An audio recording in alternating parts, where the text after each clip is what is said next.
In this video, we're going to talk about talent management. It's a pretty broad term that covers a whole lot of aspects of HR. So let's get going and dig into that right now.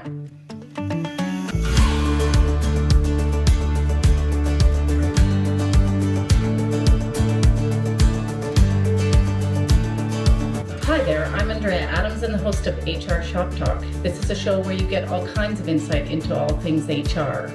I encourage you to subscribe to the show by clicking on the button at the bottom of the screen, or you can subscribe to the podcast to keep learning from my smart and experienced guests. Today, my guest is Steve Brierley. Steve has spent over 20 years in HR, mostly concentrating on talent management in a range of industries. I met him when he was presenting at a conference I attended.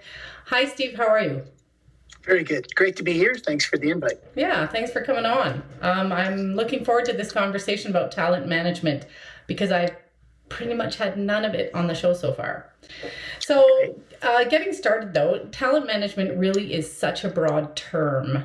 Can you just discuss that? What's encompassed by talent management? Sure. And actually a great question to start off with. It's really changed a lot back in the early 2000s when you spoke about talent management. It was really, people were thinking about recruiting and it evolved. I'm going to say middle 2006, 2007, it started to become a specialty and people were looking at it differently. They were looking at all of the different people practices that impacted a business. So it went from recruiting, started to get into learning and leadership development and compensation and all the different HR generalization. It really started to encompass all of that.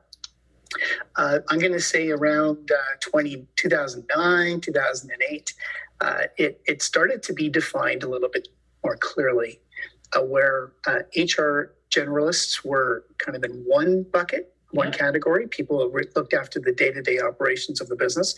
And then talent management was in a separate bucket where it came to employee engagement, recognition, all of those different things that impacted people on a daily basis. All right. So as you mentioned, talent management is a relatively new term, but it's stuff we were doing before in HR. So what did rebranding of these group of activities enable?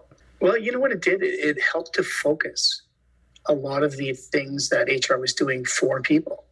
And once the focus was on there, it became important to organizations. I think back to when I was working within Canada, and I actually had pushed to have a talent management title at that time because before that was learning and development. So once I had that talent management title and we created the talent management department, we started to really think about integration. And I think that's the key part here when it comes to talent management. We were integrating our engagement practice, our performance management practice, our succession planning. And instead of looking at things separately, we started to integrate and think how they all played together. Mm-hmm. So it started to become quite an interesting topic at that time. So talent management seems to encompass a lot. So what isn't included in that umbrella? Consistently what has been excluded has been HR generalists, day-to-day practice, HR advisory. Those areas are typically outside the talent management bucket. However, we are seeing a lot of senior executives using the title talent management or talent in people and culture. Yeah. So it's really starting to encompass everything. And I think what I love about the term talent is it really talks about the focus on people and that how important people are to the organization. Personally, I think what it's done is with this focus on people and this idea that it's about an employee experience. And lastly, integration. So everything is linked. It's a systems thinking thing that, it's growing. And I just think that new focus is really helping organizations understand the importance of people.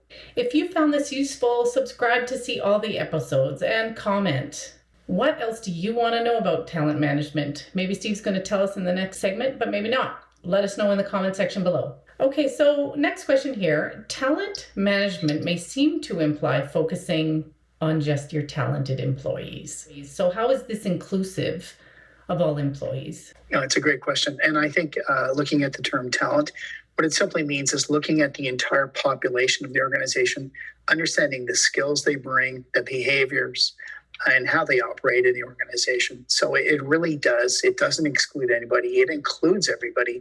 And as a matter of fact, when you take an integrated talent management approach, you look at, we used to refer to as the life cycle of an employee at an organization, from hire to retire. And as a matter of fact, talent management looks at the recruiting. So it looks on onboarding. It looks at ongoing continuous employee development, looks at leadership development, and then it looks at offboarding too. And how do you engage people who are retiring? Maybe you bring them back, maybe you become mentors. So it really does look at that full life cycle of an employee at an organization. Just to dig into that a little bit further and into the employee life cycle, what would you do different when you have a talent management lens on? Well, here's a couple of examples. So let's say, for example, you do focus on talent. Odds are your organization will understand the key traits and behaviors and competencies and skills that are important. So with an integrated talent management approach, you take that information and data and you use it to recruit the appropriate people to join the organization. Right. Then you layer on culture and fit, and it really elevates the process of recruiting, where you start to hire better. And when you hire better, people stay longer, productivity goes up. There's so many great benefits to do that at the very beginning. The second part I'm going to say right after that is onboarding. So with the talent management focus, you look at how you can make that person more productive quicker. Typically it's a 3 to 6 month window for someone to become fully productive as a new employee. Yeah. So what talent management enables you to do is shorten that cycle. So imagine if you could reduce the onboarding time to 1 month. Think of the extra productivity that an organization can really benefit from. That seems ambitious. I would say so, but we actually saw it happen. Yeah. And part of it was when using a talent management approach, we looked back and we wanted to identify what were some of the problems that we were having, or why was it taking so long? We were able to, through that lens, say, these are the things we need to do. And we changed it. And it really had a financial impact on the bottom line of the organization I worked at. But we had never studied it before. So, we just took it for granted. It's a 6 month, we say like 6 months to a year, to be honest. But we made a mandate and we set ourselves a target. Said, what can we do? Let's make this happen. So that's an interesting example. And now I'm even more curious. So what were you doing differently? Quite a few things. So the first thing we realized is that onboarding doesn't start on day one. It starts when you sign your contract or when you get an offer. Yeah. From there, what we started to do is to do the integration or the awareness of the organization. So new employees had access to information about the company. So when they started on day one, they knew the team. They knew who they're going to be working with. They knew the organizational structure. They knew the unwritten and written rules of the organization. They would have met their team members in advance. So you imagine day one, they're not looking for their desk, looking for their computer. That's done. That simple practice changed everything about onboarding for us. And I don't want to make it sound like that was easy, by the way, because in order to do that, we had to integrate the IT department, the HR department, the benefits department. There was a lot of work involved to make that happen pre-day one. Yeah. But once we got that set up, it really worked like a charm. The analytics to help you make your case for this activity is so important. One of the lessons I learned pretty quickly doing HR was, in order to get a project approved, there had to be some quantitative data. Right. So everything we did had a dollar value, every single thing. And I'll just give you one quick example when it comes to engagement. Everybody does engagement surveys. Yes. And if you look at engagement data, there's typically 3 categories. There's, like fully engaged, partially engaged, completely disengaged. Yes. And the data would suggest that approximately 8 to 10% of people are actively disengaged, probably looking for new employment. So when you think about that, and if you want to quantify that, all you need to simply do is you have your average salary. You take it, the percentage. You take the percentage versus the number of employees times the average salary. And that'll tell you exactly how much money you're wasting every month on salaries for people who don't want to work there. So you have two options. You can help them become more engaged, or maybe help them find another job. I don't want to sound too harsh here, but that it's important. And we know that actively disengaged employees can impact an organization very negatively. Yes. So when I quantified that dollar amount, it was really interesting to see how there was a lot of interest. But for engagement, when I was talking about people like to work here, nobody really cared. It really didn't have that same impact, No, it didn't. I shouldn't say. Some did care, but but it was quantifying. So everything that I do now, I quantify. What are some key challenges or opportunities inherent in talent management right now? Well, the first thing is, and just as we were speaking about right from the very beginning, explaining what it means. It typically can be a catch-all. And I know often I'd go and, tell someone, hey, I'm in charge of talent management. They look at me like, okay, I'm not recruiting right now. So there's an awareness component that you have to put through the organization.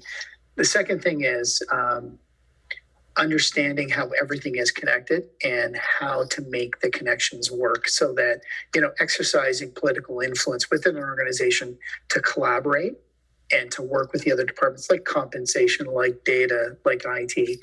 I'm going to say that requires a lot of effort and work to do internally. Initially I would have said to you that to establish boundaries.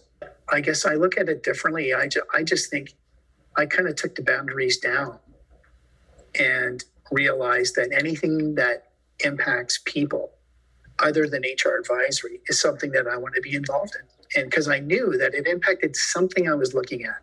It didn't mean I was responsible for example, safety.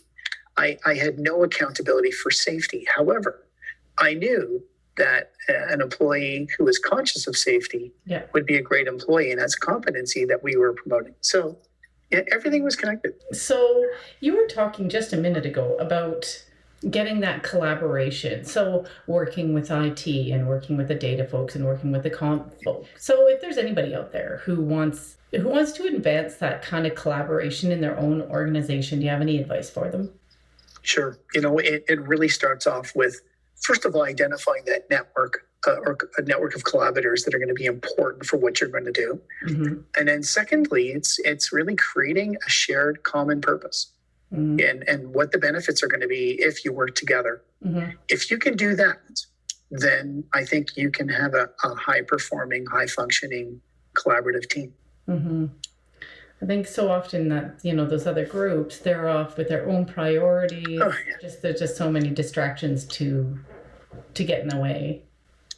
Oh, absolutely. And so it does require that ability to influence others, and sometimes at different levels, people that are higher than you in the organization. But I think it's identifying that purpose, sharing that common goal, and getting people excited about it. Oh, yeah. There's that. Developing some energy behind it, right? Yeah, exactly. Yeah. In a related way, I guess, what are some skills or attitudes that are necessary for talent management?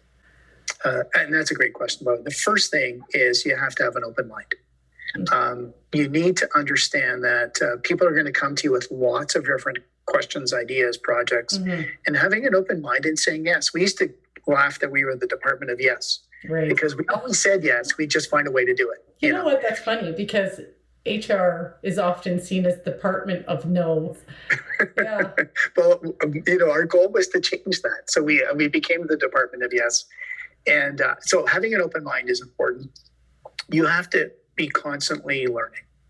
There's so many new concepts and techniques, and you have to love learning. If you don't, you're going to have a challenge in that area. You have to, I'm going to say, be agile, and you have to. And what I mean by that is you're probably going to be asked to do a lot of different things at the same time. So there's that versatility. And I'm going to say the last one would be, positive. Like really understand that what you're doing it has a major impact on the organization. And the other thing we used to joke about, the organization doesn't run without people. And if the people are fully engaged, everything changes. Thanks, Steve. I really appreciate that and better appreciate just how HR needs to think bigger and that integration piece. So that really resonated with me. I did an episode on onboarding as well, and that gets your talent off on the right foot. And that link is right here. Thanks for watching and see you next time.